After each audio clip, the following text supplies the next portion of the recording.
The massive space station floated in the darkness between stars. It was called Nexus Station, and it was the biggest thing humans had ever seen.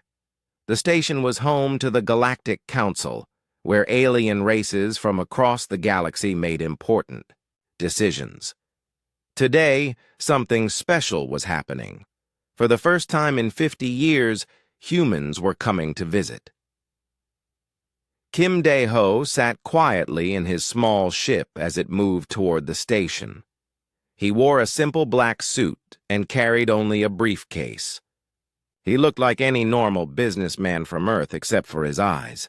His eyes were calm and steady, like someone who had seen many things and was not easily surprised. Next to him sat Lee Min-ho, a younger man who helped him with his work. Lee looked nervous as he stared at the huge station getting closer. "Sir, are you sure about this?" Lee asked. "They could have hundreds of weapons pointed at us right now."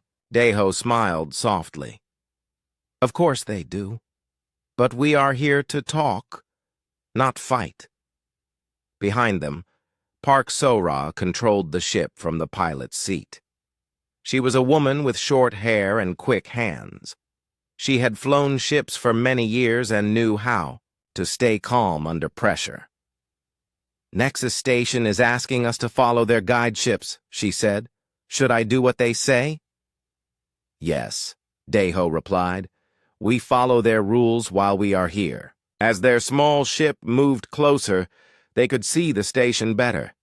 It was like a giant metal city in space. Lights blinked along its surface, and other ships moved around it like small fish around a whale. Some of the ships looked strange and alien, with shapes humans had never seen before. The guide ships led them to a docking area. When their ship stopped and connected to the station, Dae-ho stood up and straightened his tie. He picked up his briefcase and walked toward the door, like he was going to a normal meeting on Earth. "Remember," he told Lee and Park, "we are guests here. Be polite to everyone we meet." The door opened, and they stepped onto the station. The air smelled different, and the gravity felt a little lighter than Earth's. The walls were made of some kind of metal that seemed to glow with its own light. Strange symbols were written everywhere in languages humans could not read. A group of aliens waited for them. The leader was tall and looked like a lizard that could walk on two legs. His skin was green and covered in small scales. His eyes were yellow and cold. This was Ambassador Veltar, one of the most important members of the council. "So," Veltar said in a voice that sounded like rocks grinding together, "these are the humans." He looked at Dae-ho with disgust. "You look so small and weak. Are you sure you are the ones who claim to be intelligent?" Dae-ho bowed politely. "I am Kim Dae-ho, representing Earth and all humanity. We are honored to be here." Veltar laughed, showing sharp teeth. "Honored? You should be grateful we agreed to see you at all. Your species only learned to travel between stars a few years ago. Most races in the Council have been doing this for thousands of years." Other aliens gathered around them. Some looked like giant insects with many arms. Others were covered in fur or had skin that changed colors. All of them stared at the humans like they were looking at animals in a zoo. One alien that looked like a walking crab stepped forward. This was General Krixtall, who led the armies of his people. "I have read about your species," he said with clicking sounds. "You fight wars on your own planet. You kill your own kind for land and resources. How can we trust such violent creatures?" Dae-ho remained calm. "Every species has had conflicts in their past. We have learned from our mistakes and now seek peace with our neighbors." "Peace?" Another alien laughed. This one was covered in blue fur and had 4 arms. Your planet still has weapons that could destroy entire cities. You have armies and warships. This does not sound like peace to us." Lee started to speak, but Daeho held up one hand to stop him. "We keep our defenses because the universe can be dangerous," Daeho said quietly. "But we prefer to talk rather than fight." The aliens led them deeper into the station. They walked through long hallways filled with more strange sights. The walls showed pictures of different worlds and alien cities. Some aliens they passed stopped to stare at the humans with curiosity or disgust. Finally, they reached a huge room with a high ceiling. This was the council chamber, where the most important meetings happened. Hundreds of seats were arranged in circles, each one designed for a different type of alien body. At the center was a raised platform where speakers could address the entire council. High Chancellor Morden waited for them there. He looked like a giant praying mantis with long, thin arms and huge compound eyes. He was the leader of the entire Galactic Council, and his word carried more weight than anyone else's. "Humans," Morden said in a voice that buzzed like an insect. "You have requested to join our council. This is unusual. Most species must prove themselves worthy over many years before we consider them." "We understand," Daeho replied. "We are willing to prove our worth in whatever way you think is fair." Some aliens in the crowd whispered to each other. Others made sounds that might have been laughter or anger. It was hard for humans to tell the difference. Veltar spoke up again. "Perhaps we should test them right now. Let us see if these humans are as intelligent as they claim." "What kind of test?" Lee asked, speaking for the first time since they arrived. "Simple questions."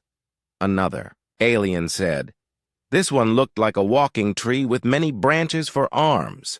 If you cannot answer, then you prove you are too primitive for our council." The questions started easy, but quickly became harder. They asked about science, mathematics, philosophy, and history. Daeho answered each one calmly and correctly. His responses were thoughtful and showed deep understanding of complex ideas. As he spoke, some aliens began to look surprised.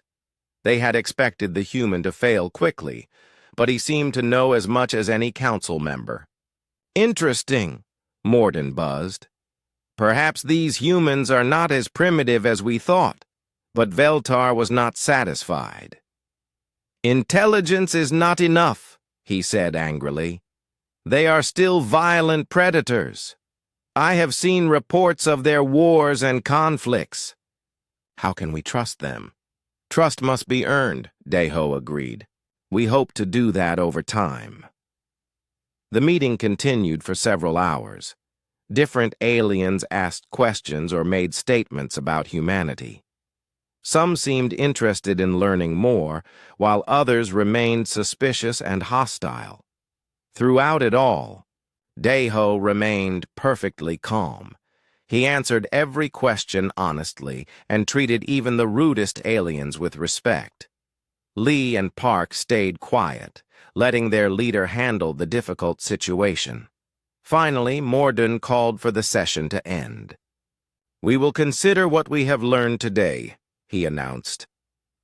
"Tomorrow, we will hold a formal hearing to decide if humanity should be allowed to join our council." As the aliens began to leave, Veltar approached Daeho one more time. "Enjoy tonight, human," he said with a nasty smile. "It may be your last peaceful sleep. Tomorrow we will show you what happens to species that do not belong here." Daeho simply nodded politely. "Thank you for the warning, Ambassador. We look forward to tomorrow's hearing." As they walked back to their ship, Lee whispered, "Sir, that sounded like a threat." "It was," Daeho replied quietly. but threats only matter if the person making them has the power to carry them out. Park looked worried. Should we contact Earth? Let them know what's happening? Not yet, Daeho said, adjusting his tie.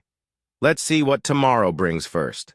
None of the aliens knew that the calm, polite man in the black suit was not what he appeared to be. They saw only a diplomat from a young species trying to make friends. They had no idea that they were looking at one of the most dangerous humans who had ever lived. Tomorrow would be very interesting indeed. The next morning came quickly on Nexus Station. Daeho woke up early and put on the same black suit he had worn the day before. He looked in the mirror and straightened his tie with careful movements. To anyone watching, he looked like a normal businessman getting ready for an important meeting. Lee knocked on his door. Sir, it's time to go. The hearing starts in 1 hour. I'm ready, Daeho replied, picking up his briefcase. They met Park in the hallway outside their rooms.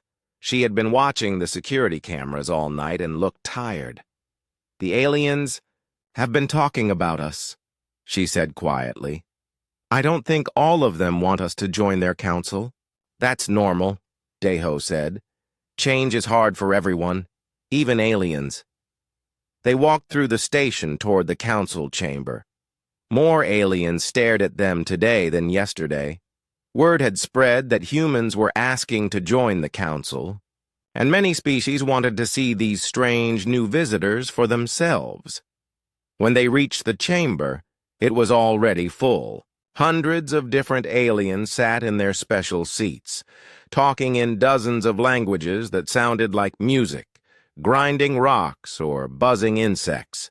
The air was filled with strange smells and sounds. High Chancellor Mordoon stood on the central platform, his large insect eyes looking over the crowd. Today we will hear humanity's request to join our council, he announced. His voice was amplified so everyone could hear it clearly. Daeho walked to the center of the room. He set down his briefcase and looked around at all the alien faces watching him. Some looked curious, others seemed angry or disgusted. A few appeared friendly, but they were not many. Honored members of the Galactic Council, Daeho began, I come before you today not as a conqueror or a beggar, but as a neighbor. Humanity seeks friendship and cooperation with all intelligent species. He spoke for 30 minutes about Earth and its people. He talked about human art, science, philosophy, and dreams.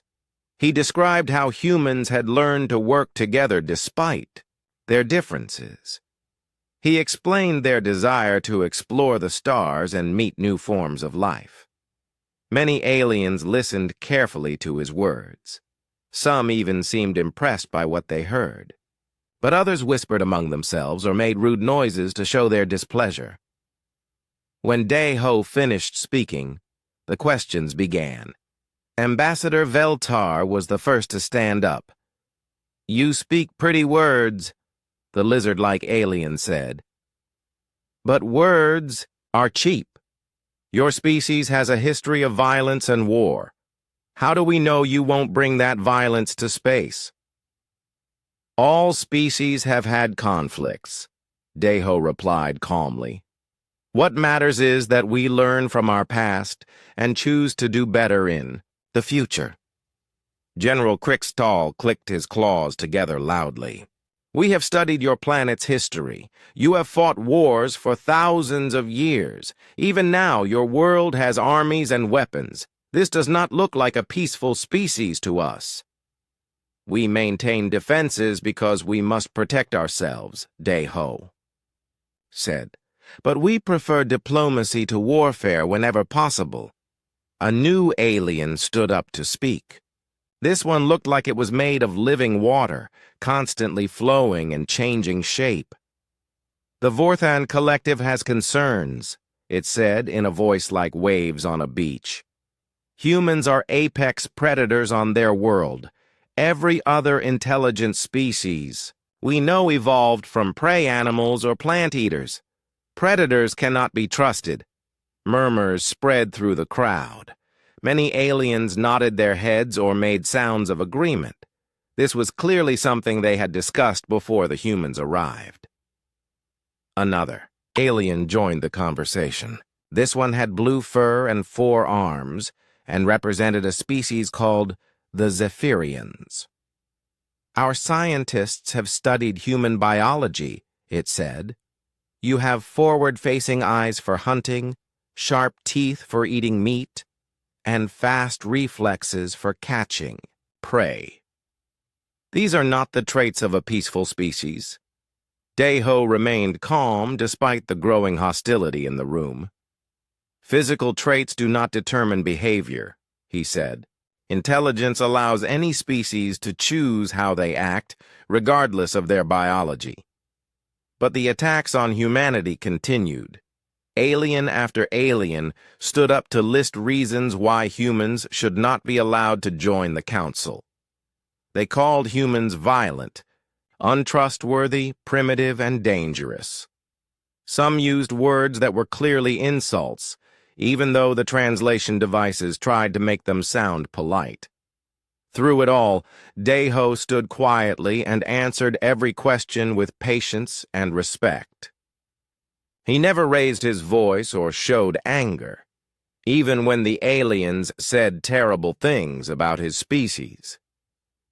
Lee and Park watched from the side of the room, growing more worried with each passing minute.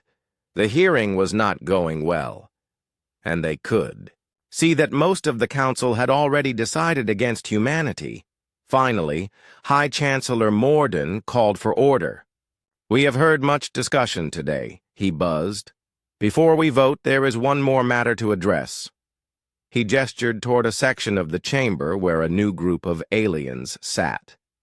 These wore different uniforms than the others and had serious expressions on their faces. Our security experts have a concern, Morden announced. The leader of this group stood up. He was another insect-like creature, but smaller than Morden, with sharp mandibles and cold black eyes. I am Security Chief Zilnok, he said. We have protocols for all new species that wish to join the council. These protocols exist for everyone's safety. What kind of protocols? Daeho asked. A standard security screening, Zilnok replied. We must ensure that any new member does not pose a threat to existing council races. The process is simple and harmless. Lee stepped forward. What exactly does this screening involve? Nothing. Dangerous, Veltar said with a smile that showed his sharp teeth. Just a basic scan of the subject's mind to check for violent intentions or hidden agendas. A mind scan? Park asked, alarm clear in her voice. The neural probe is completely safe, Zilnok assured them. It reads surface thoughts and emotional patterns. Most subjects experience only mild discomfort. Daeho looked around the room. He could see that this was not really a request. The aliens had planned this from the beginning. If he refused, they would use it as an excuse to reject humanity's application. I object to this procedure, Lee said firmly. Our leader should not be subjected to mental violation. Mental violation? General Krixtal laughed with clicking sounds. It is a simple test, unless your leader has something to hide. The room filled with murmurs and whispers. Many aliens seemed to agree with the general. If the human envoy refused the test, it would prove that humans could not be trusted. Daeho raised one hand, and the room became quiet. I will submit to your test, he said simply. Sir, no, Lee protested. We don't know what that machine might do to you. It's all right, Daeho replied, his voice as calm as ever. If this is what they require, then I will do it. Veltar's smile grew wider. Excellent. The test will take place immediately. Security guards approached Daeho. They were large, heavily armed aliens from different species. As they surrounded him, Daeho set down his briefcase carefully and adjusted his tie one more time. "There is no need for guards," he told them politely. "I will cooperate fully." The aliens led him toward a side chamber, where the neural probe waited. As they walked, Daeho glanced back at Lee and Park. His expression was still calm, but there was something in his eyes that his companions had never seen before. It was not fear or worry. It was something much more dangerous. The chamber door closed behind them, leaving Lee and Park alone in the main room with hundreds of alien observers. The two humans looked at each other with growing concern. "This is not good," Park whispered. "No," Lee agreed, "but perhaps it is not as bad for us as they think it will be." On the other side of the station, in a place the aliens knew nothing about, Captain Cho Hyun-woo sat in the command center of a ship that did not officially exist. He looked at a screen showing Nexus Station and spoke quietly into his communication. "Device. Phase 2 is authorized," he said. "All units prepare for possible deployment." Back in the council chamber, the aliens waited eagerly for the neural probe to begin its work. They expected the human envoy to break quickly under the mental strain.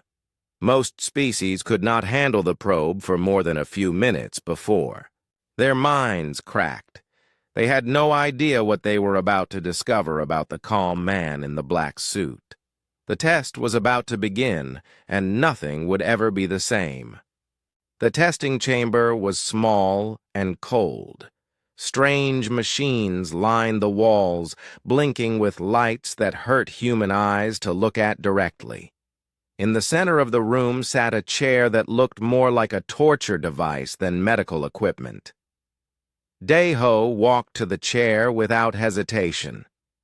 The alien technicians watched him with curiosity and barely hidden excitement. They had tested hundreds of species over the years, and most subjects showed fear or anger when they saw the neural probe. The human seemed completely calm. "Security." Chief Zilnok gestured toward the chair. "Please sit," he said. "The process will begin shortly." Daeho sat down and placed his hands on the armrests. Metal bands clicked into place around his wrists and ankles, holding him in position. A helmet-like device lowered from the ceiling and settled over his head. "The neural probe will read your surface thoughts and emotions," Zilnok explained. "Do not try to resist. Fighting the probe only makes the pain worse." "I understand," Daeho replied quietly. The technicians worked at their control panels, preparing the machine.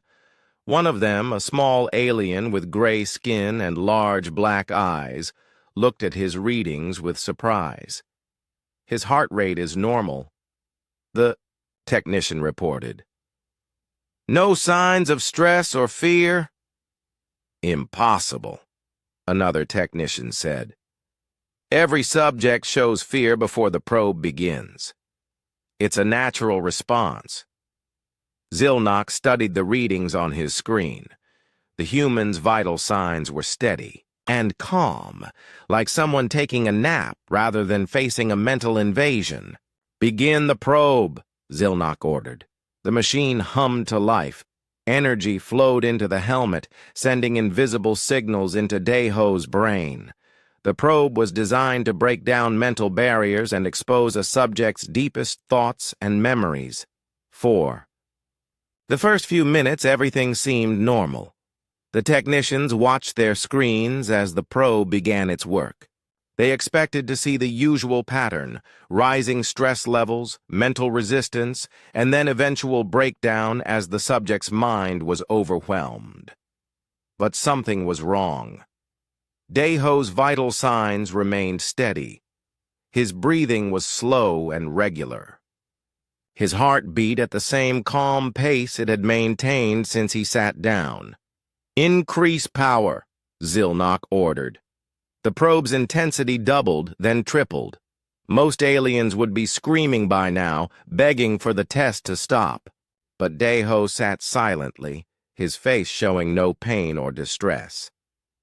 Then the first memory appeared on the technician's screens. It was a battlefield under an alien sky. Explosions lit up the darkness as two armies clashed. In the center of the chaos, a figure in black armor moved like death itself, cutting through enemy lines with impossible speed and precision. "What is this?" one technician whispered. More memories flooded the screens. Different worlds, different battles, but always the same. Figure in black. Sometimes he fought alone against dozens of enemies. Sometimes he led human soldiers in desperate last stands against overwhelming odds. Always, he won. The technicians stared in growing horror as battle after battle played out before them. They saw the human envoy, this calm, polite diplomat, killing with weapons they had never seen before. They watched him survive situations that should have been impossible. "How many battles has he fought?" a technician asked with a shaking voice. The probe dug deeper, accessing older memories. They saw a younger Deho learning to fight, training with masters of combat from across human space. They saw him receiving orders from human military commanders, being sent on missions that others called suicide runs. Then they found his service record. 10,000, the gray-skinned technician whispered, staring at his screen in disbelief. "The probe shows he has killed over 10,000 enemy combatants." "That's impossible," Zilnok said. "No single being could survive that many battles." But the evidence was right there on their screens. Memory after memory of victory against impossible odds. The human envoy was not just a soldier. He was a living weapon, trained and perfected over decades of constant warfare. The probe tried to go even deeper, searching for the source of these memories. What it found broke the minds of two technicians. Instantly, hidden in the deepest parts of Deho's memory were classified files about humanity's true situation. The probe had accidentally accessed military intelligence that was supposed to remain secret forever. For 50 years, while the Galactic Council believed humans were a young, primitive species, they had actually been fighting a war across dozens of star systems. Not against other aliens, but against something far worse. Creatures from outside normal space that wanted to devour all life in the galaxy. Humanity had been the galaxy's secret guardians, standing between the council races and extinction. They had developed weapons and tactics that made their technology decades ahead of anything the aliens possessed. They had created soldiers like Deho, warriors so skilled that they seemed more like myths than real people. The probe showed glimpses of human ships that could travel faster than anything in council space. It revealed weapons that could destroy entire fleets with a single shot. It displayed battle plans for defending not just Earth, but hundreds of alien worlds that didn't even know they were being protected. "We have to stop this," one technician said, his voice filled with panic. "We're seeing classified military information. This could be an act of war." But it was too late. The probe had been designed to dig deep, and now it was trapped in Deho's memories like a fly in amber. Every time they tried to shut it down, the machine found something new and terrifying. They saw Deho's real title: Special Envoy for Hostile. Contact Scenarios. His job was not just diplomacy. He was sent to deal with alien species that might become threats to humanity or their protected worlds. They learned about the Ghost Division, humanity's most elite military unit. Soldiers who could fight in multiple dimensions, who could survive in environments that would kill any other known species. Deho had been their commander for 15 years. The probe overloaded trying to process all the information. Sparks flew. from the control panels as the machine struggled to understand what it was reading. The technicians worked frantically to shut it down before it exploded. Finally, with a sound like breaking glass, the neural probe died. The helmet lifted away from Daeho's head, and the restraints released his arms and legs. Daeho opened his eyes and looked around the room calmly. The technicians stared at him in absolute terror, their faces pale with shock. Some were shaking so hard they could barely stand. "Is the test complete?" Daeho asked politely, straightening his tie. Zilnok tried to speak, but could only make choking sounds. His compound eyes were wide with fear as he looked at the smoking remains of his machine. Daeho stood up and brushed imaginary dust from his suit. "I assume you found what you were looking for?" The gray-skinned technician fell to his knees, trembling. "What are you?" he whispered. "I am exactly what I told you," Daeho replied with a gentle smile. "I am Kim Daeho, Envoy of Humanity. I came here to talk about peace and cooperation between our species." He walked toward the door, then paused and looked back at the terrified aliens.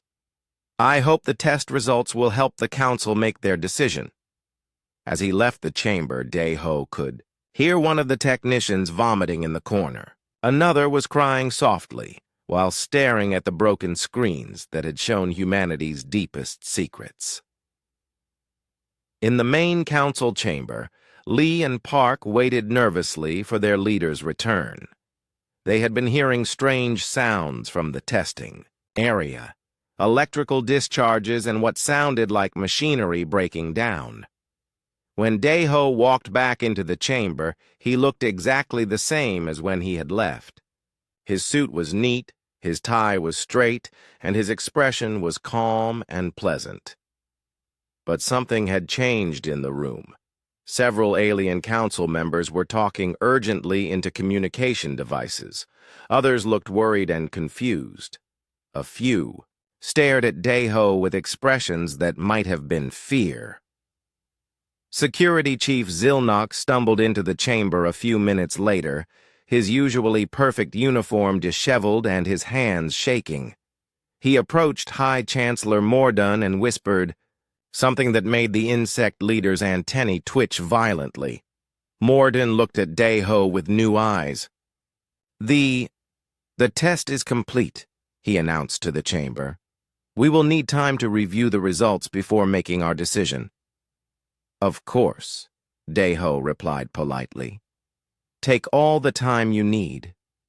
As the aliens whispered among themselves, Park noticed something new in the chamber. Several council members were quietly sending messages on hidden communication devices. Their movements were careful and secretive, like people sharing dangerous information. Lee leaned close to his leader. "Sir, what happened in there?" Daeho's smile was perfectly diplomatic, but there was something different in his eyes now, something that had not been there before the test. "They learned something about humanity," he said quietly. "Whether that's good or bad for us remains to be seen." Across the chamber, Ambassador Veldtar was talking urgently with General Krikstal and several other military leaders. Their conversation was too quiet to hear, but their body language suggested they were making plans.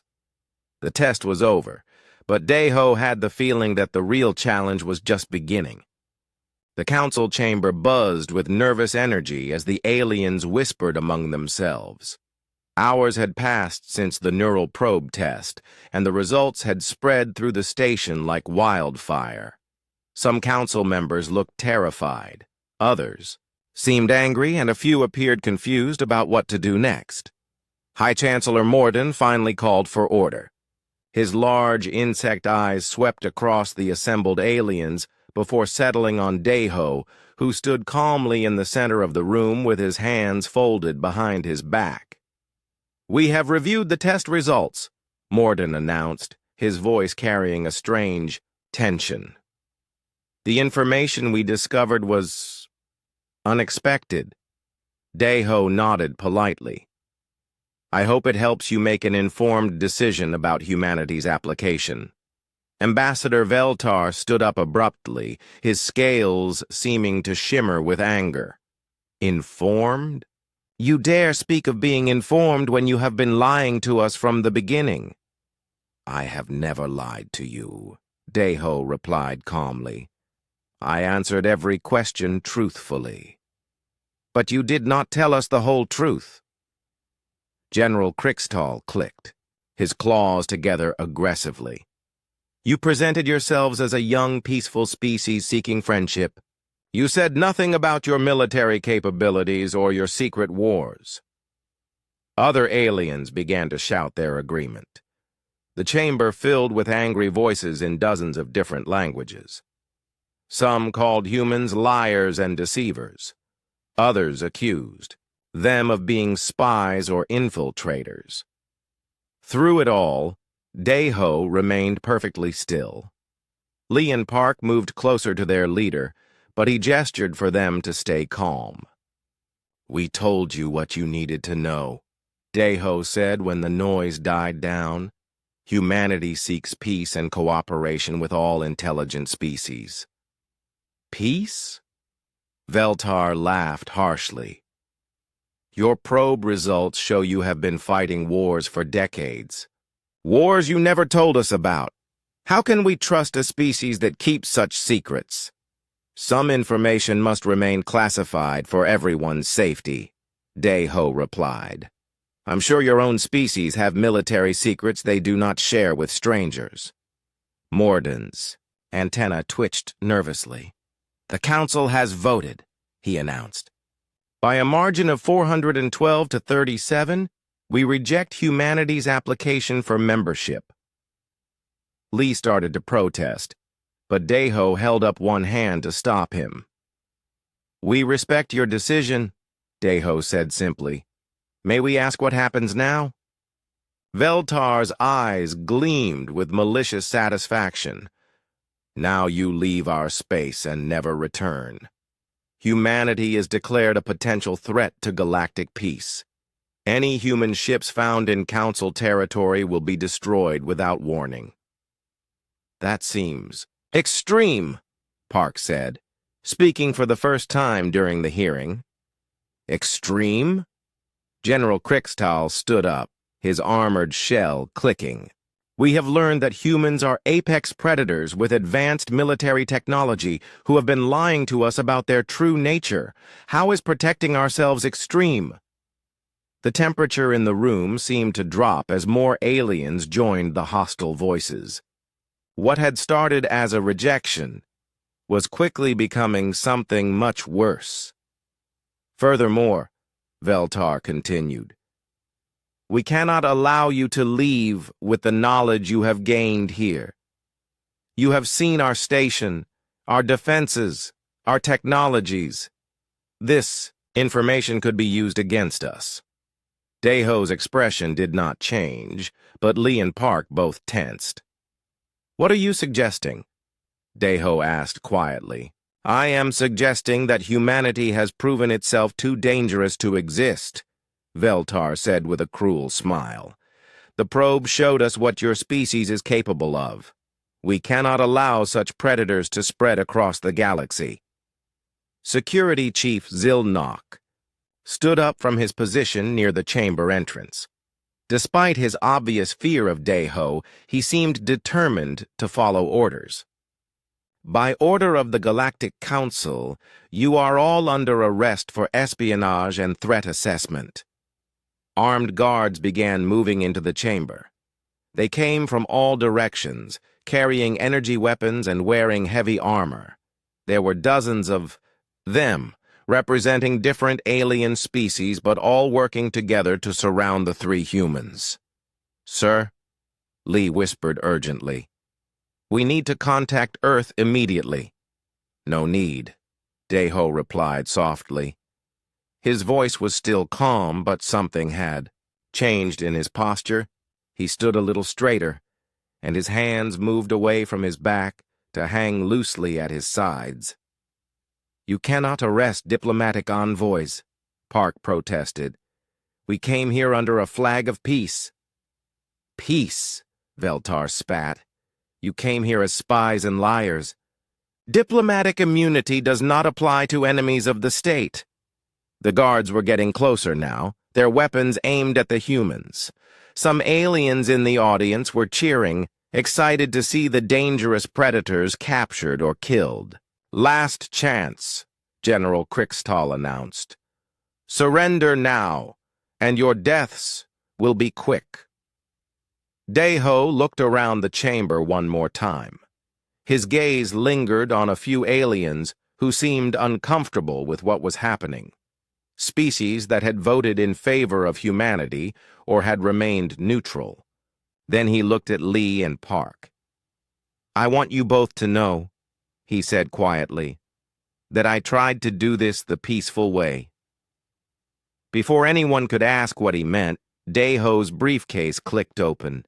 The sound was soft, almost inaudible over the noise of the crowd.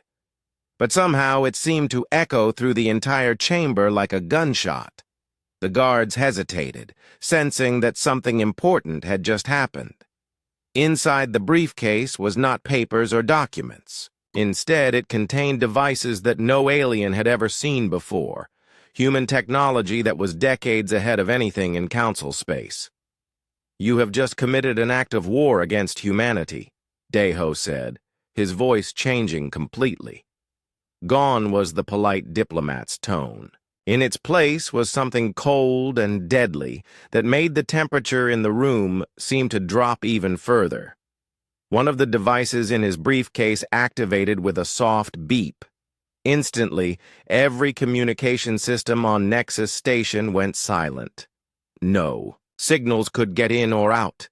The aliens were now cut off from their fleets and allies. "Kill them!" Veltar screamed, pointing at the humans. 12 alien guards opened fire at once. Energy beams that could burn through steel armor filled the air where Deho had been standing. But he was no longer there. What happened next defied everything the aliens thought they knew about physics and biology. Deho moved faster than any living being should be able to move. His black suit seemed to shimmer and shift, revealing that it was not normal clothing, but some kind of advanced armor. The first guard fell before he could even register that the human had moved. Deho struck him with precise movements that looked almost like a dance. The alien's weapon flew from his hands and his legs collapsed beneath him. The second and third guards tried to track the moving human with their weapons, but it was impossible. Deho flowed between them like water, his hands striking with surgical precision. Each touch dropped another guard, not killing them, but leaving them unconscious or unable to move. "Impossible," Security Chief Zilnok whispered, staring at the chaos. In less than 30 seconds, all 12 guards were down. They were alive but completely helpless, their weapons scattered across the chamber floor. Deho stood in the center of the circle of fallen aliens, his breathing steady and his suit barely wrinkled. The chamber fell silent except for the groaning of injured guards. Hundreds of alien eyes stared at the human envoy in absolute shock. "You wanted to know what humanity is capable of," Deho said, his voice echoing in the sudden quiet. "Now you know." Lee and Park had moved to defensive positions near the chamber walls. To the aliens' surprise, they were no longer acting like civilian assistants. Their movements were precise and military, and they had produced weapons from places the guards had never thought to search.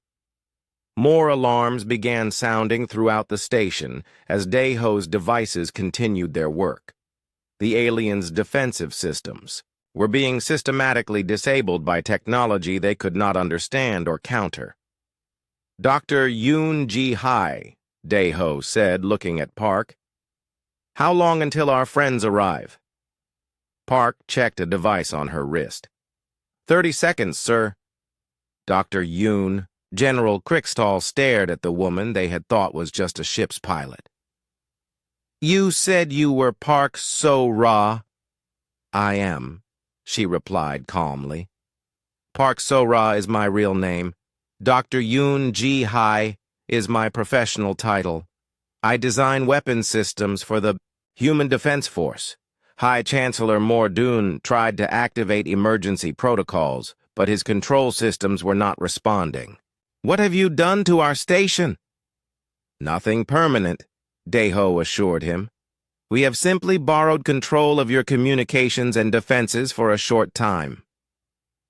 Through the chamber's viewing windows, new shapes began to appear in space around Nexus Station.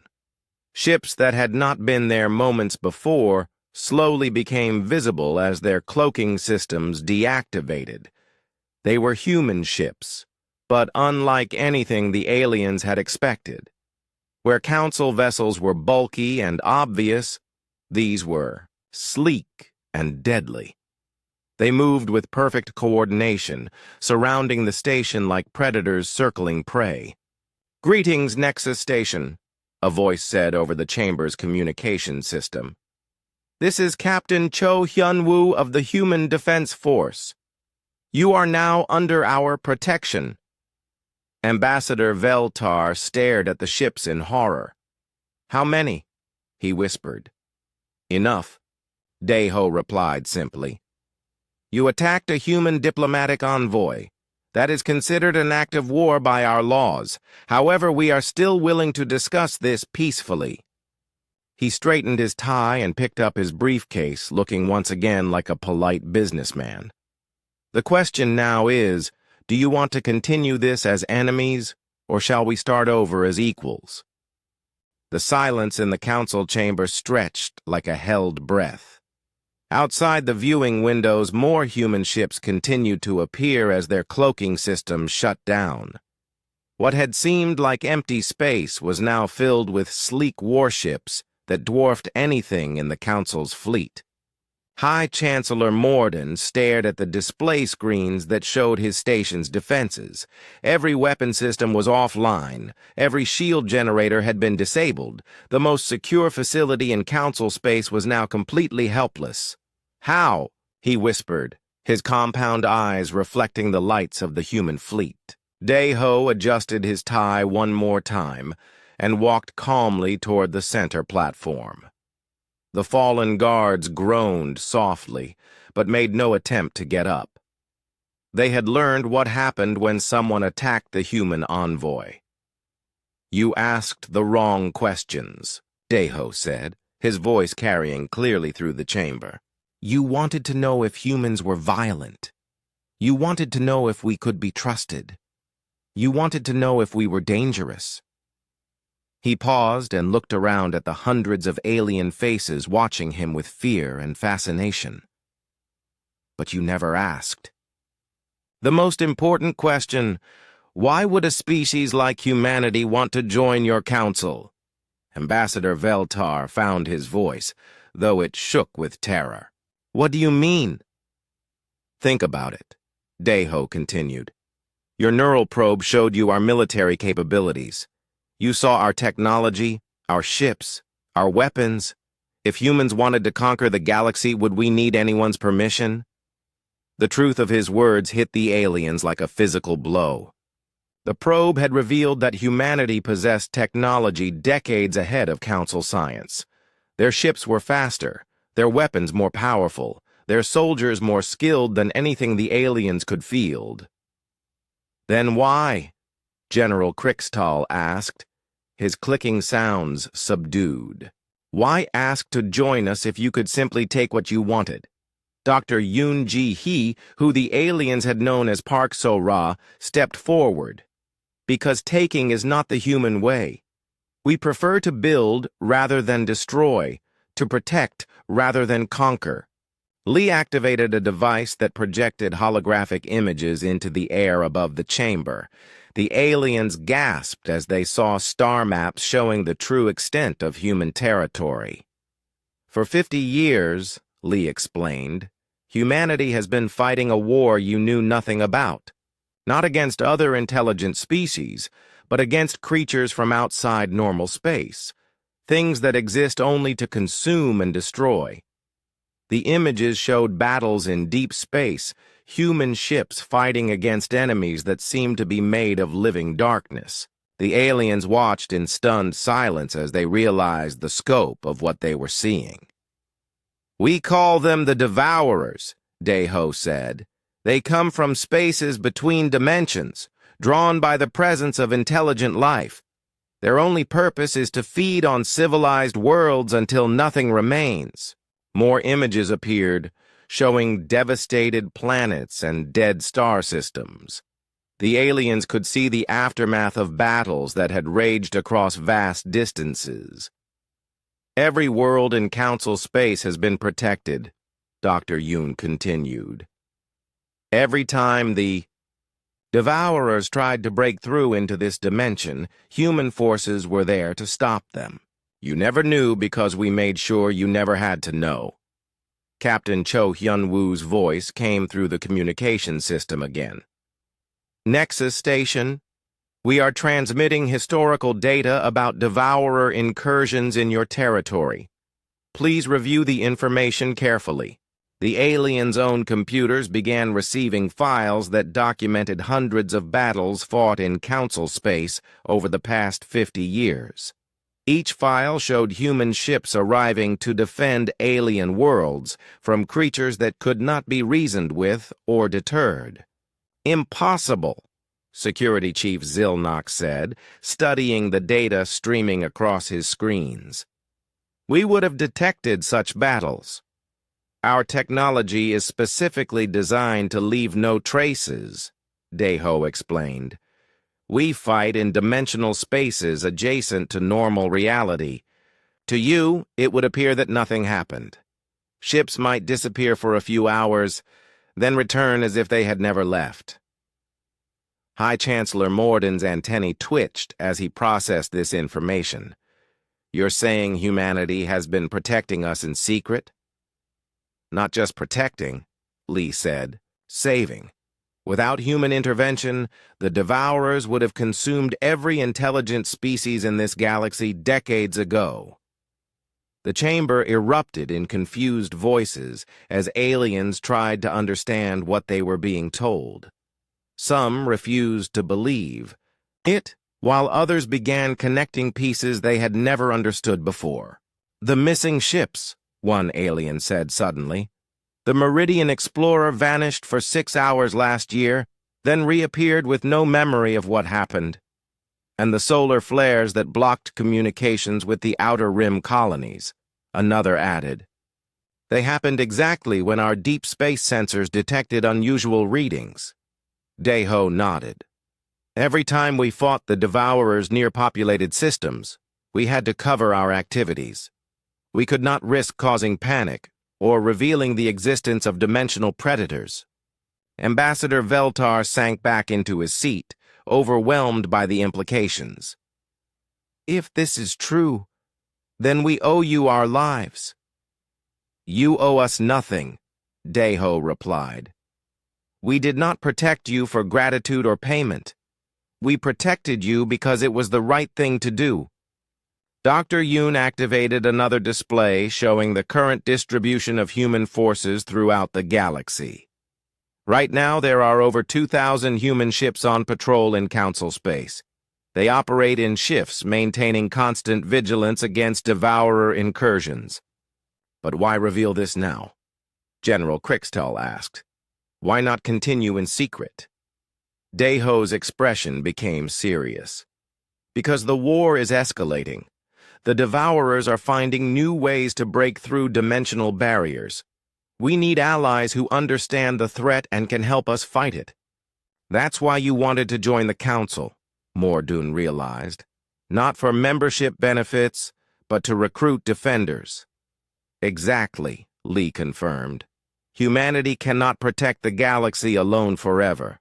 We need other species to develop the technology and training necessary to fight dimensional predators."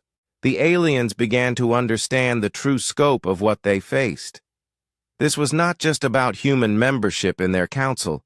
This was about the survival of all intelligent life in the galaxy. "What do you need from us?" a new voice asked.